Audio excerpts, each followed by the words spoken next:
December 21, 1944, near Elsenborn Ridge in Belgium, Brigadier General John Hamilton Hines coordinated the largest concentration of American artillery firepower in history. This was a critical moment in the massive German Ardennes offensive, launched 5 days earlier. Over 200,000 German troops and 1,000 tanks were driving toward the Meuse River. The Sixth SS Panzer Army aimed to capture Elsenborn Ridge, which controlled the road network and provided access to the massive American supply depot at Liège, 20 miles northwest. Holding this ridge was vital to the entire northern flank of the Allied advance. Hines commanded 348 guns from multiple divisions, all positioned to shatter the German assault. However, simply having the guns wasn't enough. The key challenge was coordinating their fire. Traditional artillery doctrine, dating back to World War I, required batteries to engage targets sequentially. One fires, observers adjust, another fires, and so on. This slow method gave the enemy time to react, scatter, and take cover. German infantry learned to disperse in under 15 seconds after hearing incoming rounds, meaning a second salvo would often hit empty ground. The bottleneck was the Fire Direction Center, which used 76-page tabular firing tables, dense numerical data requiring officers trained in advanced mathematics to cross-reference and interpolate, a process that took 3 to 5 minutes per battery.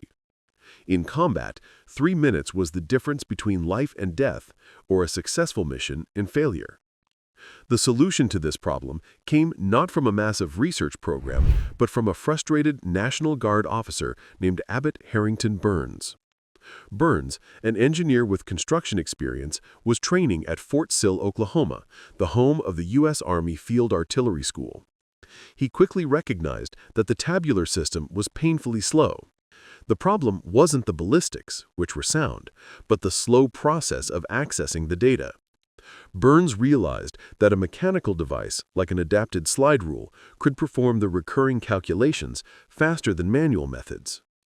One evening in late November 1940, Burns stayed late at the training facility and began sketching a custom slide rule. His breakthrough was realizing he only needed to represent the relationships between range, elevation, and charge.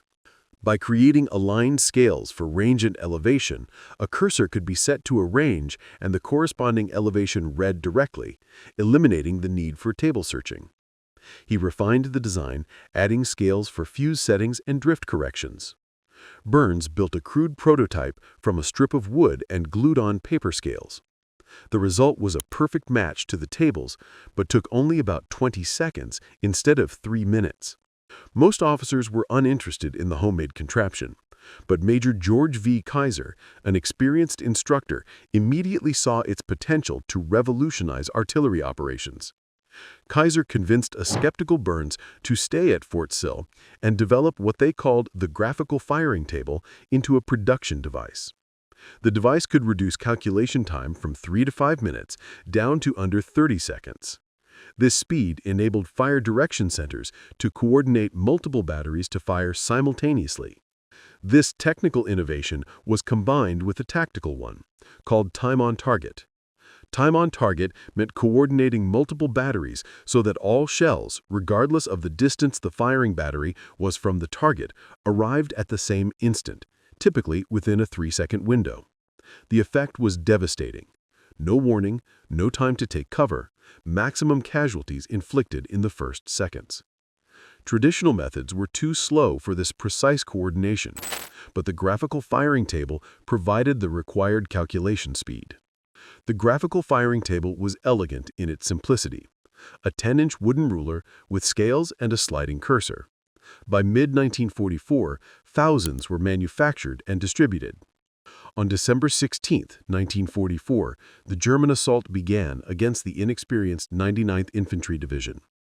Despite being green troops, the 99th Division fought exceptionally well, inflicting heavy casualties. A heroic action by a single 18-man platoon delayed the spearhead of the 1st SS Panzer Division for over 12 hours, throwing off the entire German timetable. By December 19th, American forces were executing a fighting withdrawal to the main line of resistance at Elsenborn Ridge. The German assault on the ridge was met by a wall of fire. Brigadier General Hines had operational control of 23 battalions, 348 guns, and every fire direction center under his command was equipped with graphical firing tables. This meant American artillery had the unprecedented capability to execute true time-on-target missions on a massive scale. On December 19th, Hines demonstrated this, repulsing 3 separate German attacks with artillery fire, dropping thousands of rounds on German assembly areas. One fire mission delivered 5,760 rounds in 20 minutes. German prisoners reported that the shells arrived with no warning, unlike anything they had experienced. On December 21st, the 12th SS Panzer Division made a major effort, advancing into a kill zone Hines had prepared. Forward observers called for support, and multiple fire direction centers simultaneously used the graphical firing tables to coordinate a time-on-target strike. Hundreds of artillery shells arrived within seconds of each other, using high-explosive and air-bursting time-fuse rounds. The attack collapsed before it could reach American lines, with the German formation simply disintegrating under the overwhelming barrage. German officers who survived reported they had never experienced such rapid, accurate, devastating fire. Traditional German doctrine, which relied on dispersing after the first rounds landed, failed completely, because all rounds landed simultaneously. By December 23rd, the German offensive at Elsenborn had failed completely. The 6th SS Panzer Army stalled. The 12th SS Panzer Division, an elite unit, was rendered combat ineffective. The German failure at Elsenborn forced fundamental changes to their offensive plan and contributed directly to the ultimate failure of the Battle of the Bulge. German commanders like Gerd von Rundstedt and Hasse von Manteuffel later noted that the northern shoulder was an impenetrable wall. That wall was artillery, concentrated, coordinated, responsive, and devastatingly fast. The technical innovation was the graphical firing table. The tactical innovation was time on target. German intelligence tried to determine what had changed, but they never discovered the small wooden device hidden in the fire direction tents.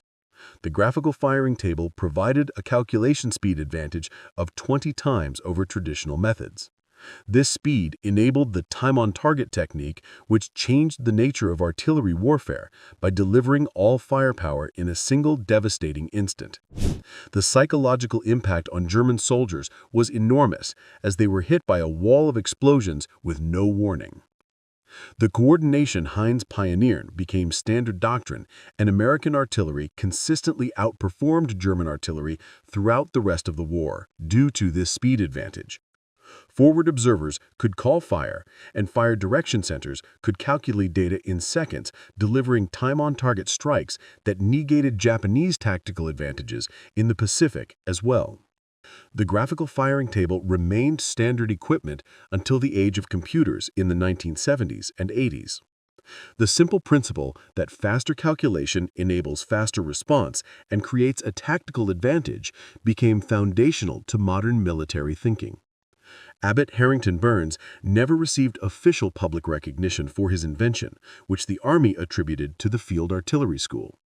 He quietly returned to Arizona after the war to his construction job. However, the effect of his simple device was profound. It was a few seconds saved in calculation time, multiplied across hundreds of batteries, that translated into thousands of shells arriving simultaneously, ultimately helping to ensure the northern shoulder held and enabling the eventual Allied victory.